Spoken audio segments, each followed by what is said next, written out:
All year long, I've been waiting, just waiting to see if I could finally see a movie that will be worthy of the title Movie of the Year. Will Last Night in Soho change my mind? We about to find out.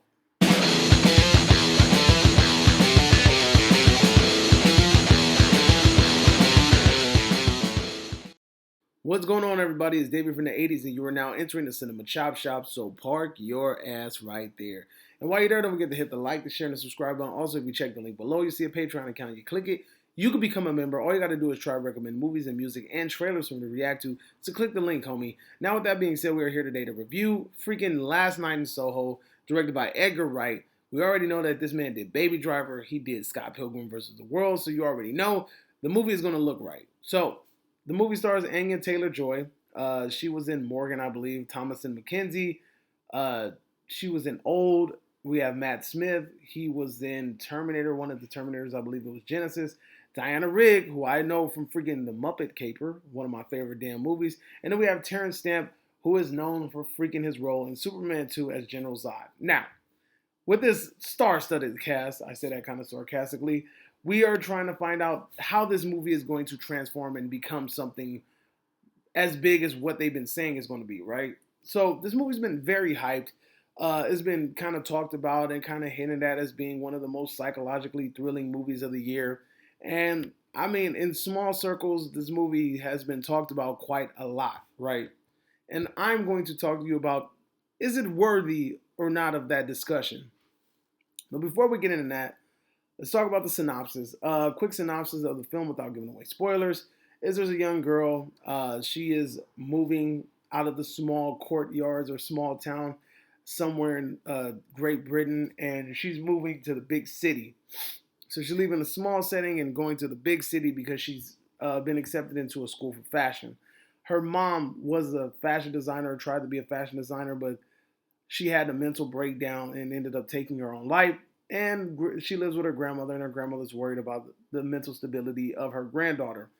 Uh, During her time or tenure in London, this young girl seems to possess this ability to supposedly see dead people, and on some Sixth Sense shit, right? This movie basically starts to unfold, and it's like she's trying to unsolve a possible mystery of a murder that took place in the 1960s, right? So let's get into it. My likes about this movie. What I enjoyed a lot about this movie is one, I enjoyed the music. The music in the movie is really good. It catches the essence of the era.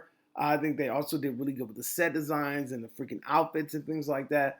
That was really good. It was really believable. For the majority of the part, the acting was really good. I'm gonna talk about the actors and actresses that I wasn't really too fond of. We'll get into that later. I mean, like I said, music, freaking set design, costume designers, most of the acting in the movie. Terrence Stamp did a freaking magnificent job. Diana Rigg did a magnificent job. You have this dude, what's this fool's name? Michael Ajao. My man looks like a young Don Cheadle. I swear when I was looking at him, I thought this was like Don Cheadle's son. This dude is known. I think he's been in the movie Attack on the Block, which is a movie that had Boyega in it. That was a movie that broke him out. So it's kind of interesting to see another young, up and coming Black British actor coming up on the scene. The idea in the movie is really good. The movie, like I said, the movie tells a really good story, right? It tells a very good story, and especially the ending. The third act of the movie is fucking really good, really fucking good. The movie kind of starts off kind of slow, and then it drags a little bit in the middle because you're trying to figure out, okay, could you get to the point already? Does it drag to the point where it becomes unbearable? That's something that I would have to deny. Give me 1 second. This movie does not become. It's not the dragging doesn't get to the point where it becomes unbearable. All right. It's not one of them things where it's like, fuck, dude, when is this movie going to be over? Or can you get to the point already? It's not one of those type of movies. Everything in this movie is very meticulous. It has a reason. It has a point. Now the things that I wasn't too fond of in this movie is the CGI, right? The CGI in certain scenes, I mean, I get it. You have a budget and you have to stay within that budget. But at the same time, the CGI was looking a little bit trash, if I do say so myself. Also, the main actress, Thomas and Mackenzie, she becomes very annoying at times. She's supposed to be this very quiet, intimidated girl that comes from the countryside, and she's supposed to be weak and feeble. And I mean, Mackenzie does a really good job at embodying that, but it gets to the point where it just becomes like she's too weak. She's really too weak to the point where you're just like, fuck, dude, grow a pair. Like grow the fuck up. Like stop acting like such a fucking brat. Like fuck, you know, man up or woman up. Do something. Like her little annoying voice, and like how she's always doing this, and how she always sounds like she's shaking and like she's been sitting outside in the cold. She does that throughout the whole movie, and her little whiny, annoying voice, it makes you want to just fucking shake her. Like shut the fuck up, grow up, and let's get this going. Like these are fucking ghosts. It's not like they're gonna fucking hurt you. Like get the fuck over it. You're watching this movie, and like I said, trying to follow her throughout the movie, it gets pretty hard to watch at times. And it was kind of crazy because she, Mackenzie, and Taylor Joy, they look so much alike. Like it's kind of ridiculous. Like it got to the point where I was like, yo, is that really just Mackenzie just with a shitload of makeup? I was really starting to think that it was just Mackenzie with a lot of makeup, but it wasn't. One of the highlights of the movie, I will say Diana Rigg. Diana Rigg's character is fucking awesome. I love her character, and then you guys will see exactly why I love her character. The movie does a really good job at trying to give you the movie. Okay, so look, the movie does the atypical shit. When you have mystery thrillers, you're gonna get the bait and switch. You're gonna get the haha, what do I have here? Yeah, follow this hand, and I was right in front of you the whole time, right? It does that. We already know what's coming, right? But then what it does is it adds an extra fucking layer to it that's completely gets missed by the audience, in my opinion. I feel like most of the audience is going to miss these breadcrumbs. There's not even that many breadcrumbs, but it does a really good job at baiting and switching you, right? At first, it gives you the fucking easy one where you're just like, yo, this can't be this fucking simple. This is not this fucking easy. Why would they be giving you this so soon? Like it doesn't make sense. There has to be something deeper to it, and there is something deeper to it. And like I said, once you get to the third act, and everything slowly starts to reveal, and the layers of the onion gets peeled back, and you start to understand what's really fucking going on. You're just like, aha, okay, I know there was something. And the third act is so fucking fulfilling, and it's good to actually watch a movie where you feel fulfilled by the third act, by the final act. You feel so fulfilled by it, like, yes, that was dope. You know what I'm saying? Like, that's the way a fucking movie's supposed to end. That's the way you fucking get on the hype train.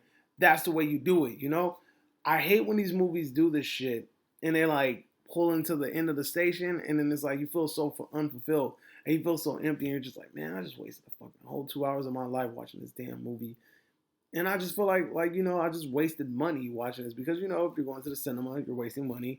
But I didn't feel that way. I really enjoyed this movie a lot. It was fun. Like I said, the pacing in the middle of the movie can get kind of slow. I understand why it was that slow. I understand what they're doing. They're trying to build it up, trying to build up the suspense, trying to get you going and things like that. But it really could have felt like you could have got quicker. There's an A, a B, and a C, right? Point A, point B, point C. And I really feel like the road to point A and point B was a little bit too long for my liking. It was a little bit too long. Now the road from B to C, that was okay. But like I said, C makes up for a lot of the dragging in the middle of the movie. The third act makes up for so much in this fucking movie. Like I said, Mackenzie's character gets kind of annoying at times. And Taylor Joy's character, she doesn't really do much. She's just really just a pretty face. I love Terrence Stamp. I love Diana Rigg. Michael Ajaho, whatever his name is. I'm gonna be honest. Like his character to me becomes very unbelievable. And I want you to keep this in your mind, especially if you haven't seen this movie yet. After you see this movie, tell me, is this character believable? Would somebody really fathom that storm and deal with the type of shit that he dealt with and continue to come back? There's no fucking good person in this world. There's no person that fucking good, in my opinion, that would stick around for some bullshit like that. Especially after what transpires in the film. And once you see what transpires in the film, you understand exactly what I'm talking about. Especially for something where it's like, yo, like dealing with a possible era thing and shit like that. Like, come on, bro. There's so much fucking history behind that shit when you're just like, like a lot of people lost their lives behind similar situations to this, and I'm not going to be another fucking victim, if you know what I mean. But like I said, man, this movie was very enjoyable. I had a fucking great time with it. But now let's get into the big question. Is this a movie of the year? No. I mean, this movie is not a great movie. I mean, it's a very good movie, like a very, very good movie. It's very enjoyable, but it's not a great movie. Like not too many films are damn near perfect, and this is exactly another one. If I had to give it a grade, obviously it's going to get like a B plus or something, but it's not that A tier movie. I have yet to see a movie this year that blew me away, that made me say, "Oh my god, this was a fucking amazing movie." Like there's no movie that I've seen so far this year that did that. There's no, like, when I saw The Joker, I was so fucking like, oh, this is a fucking great movie. When I saw Nightingale, fucking great movie. When I saw what else?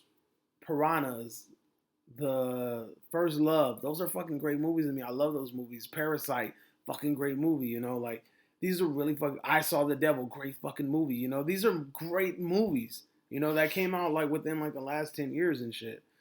So kudos to them for getting it done. But it's like every year I feel like we should have that one fucking mega hit.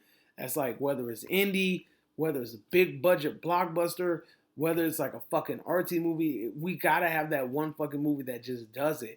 And we are in the month of October, and I still feel like we don't have that movie. And I don't feel like The Last Night in Soho is that movie, but it is a very fucking good movie. And especially that third act. That third act carries this fucking movie, and it makes this movie so much more fucking likable, in my opinion, because you really get a sense of fulfillment, and that's fucking very rare, especially with today's day and age of movies. So, here in the Cinema Chop Shop, we grade movies in 3 ways, count in 3 ways. Either you get bodied and sent to the bowels of hell, and I tell you your movie was whack, garbage, basura, trash, all that good shit, or I tell you your movie was meh, mediocre, más o menos, mid-grade, mid-range, all that bullshit. Or I can tell you that your movie has been spared, and you have a magnificent movie. It's great, it's enjoyable, it's highly above mediocre. So I'm gonna just be honest with you, and I really think this movie should get spared. He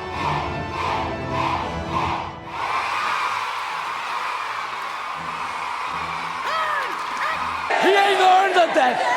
He ain't earned the death at my hands. God's only man, spared by the butcher.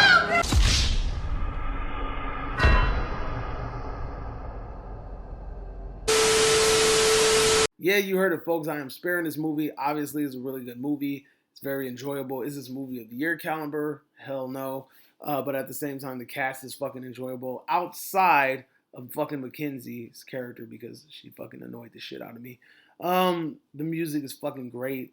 The set designs, this fucking clothing that they wore, everything is so fucking enjoyable. This movie does a really good job at being a thriller, thrilling you, psychologically fucking with you. Like it does a really good job at playing with your mind.